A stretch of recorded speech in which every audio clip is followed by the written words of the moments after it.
also known as the Killer Clown, was an American serial killer who assaulted and murdered 33 young boys.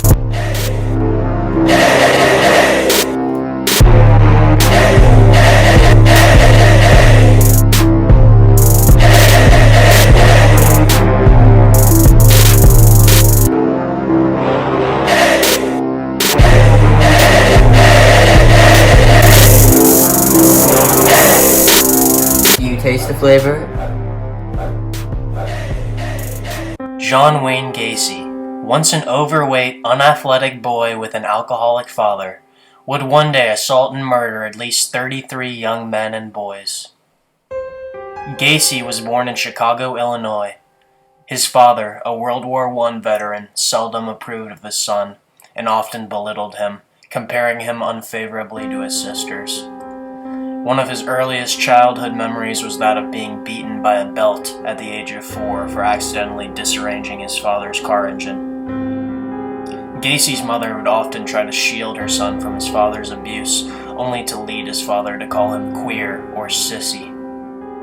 In 1949, Gacy's father whipped him with a razor strop after Gacy was found sexually fondling a young girl. That same year, a family friend molested Gacy. Gacy's grades began to decline due to his rapid hospitalization for seizures and a burst appendix as a result of his heart condition.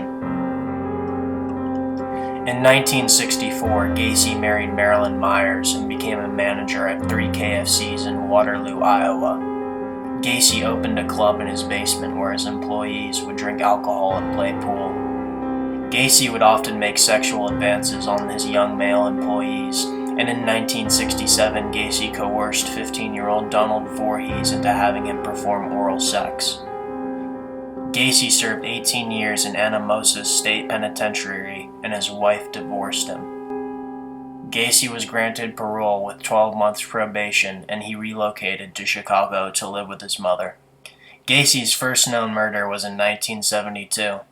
He lured Timothy McCoy from the back of a Greyhound bus into his car and murdered him in his apartment. Gacy's modus operandi for his victims was to ply a youth with drink, drugs, or generally gain their trust. Gacy would rape and torture his victims before forcing his victim to fillet him. Gacy typically murdered his victims by placing a rope tourniquet around their neck before progressively tightening the rope with a hammer handle.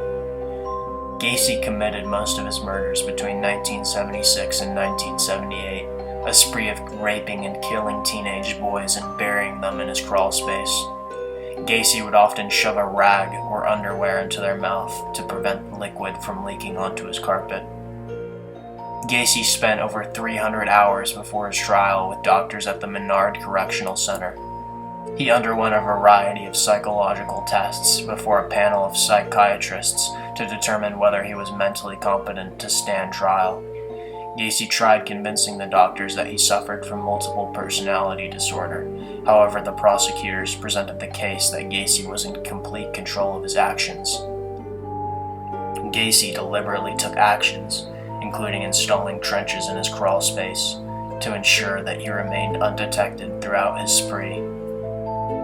Gacy's arrest came after the murder of Robert Peast, a 15-year-old boy who Gacy lured with the promise of a contracting job into his home. His family filed a missing person report, and Gacy was identified as the contractor that Peast had most likely left the store to talk about a job.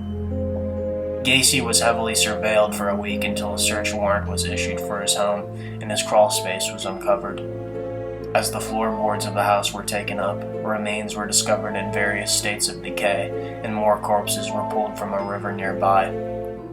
Once the bones were confirmed to be those of human origin, forensic anthropologists Charles Warren and Clyde Snow were brought in to examine the bones. Anthropologists began sorting and separating the bones, examining them closely for any distinguishing features that may help or identify the victims. In total, there were 33 victims, most of whom were teenage runaways or male prostitutes. Snow compiled a chart for every school found, including 35 points of reference to compare to missing persons reports. Many victims were identified in this way, but soon the specialists found themselves stumped on the identification of 9 of the victims. forensic artist Betty Pat Gatliff was called in. Using facial reconstruction methods, she was able to reconstruct the faces so that the images could be distributed to the members of the public. Unfortunately, no one came forward to identify the victims, and they remained unnamed.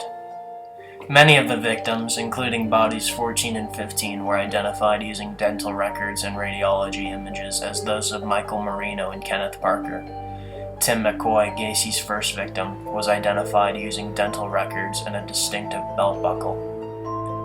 Gacy was tried, convicted, and executed in 1994, 16 years after the murder of Robert Piest. Gacy is often known as the Killer Clown through his membership in a local moose club, where he would often join the Jolly Joker Clown Club and perform at fundraising events and parades.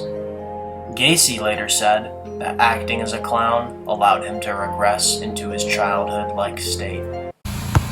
Did you seriously just say John Wayne Gacy isn't one of your favorite serial killers, bro? Yeah, bro. Are you serious?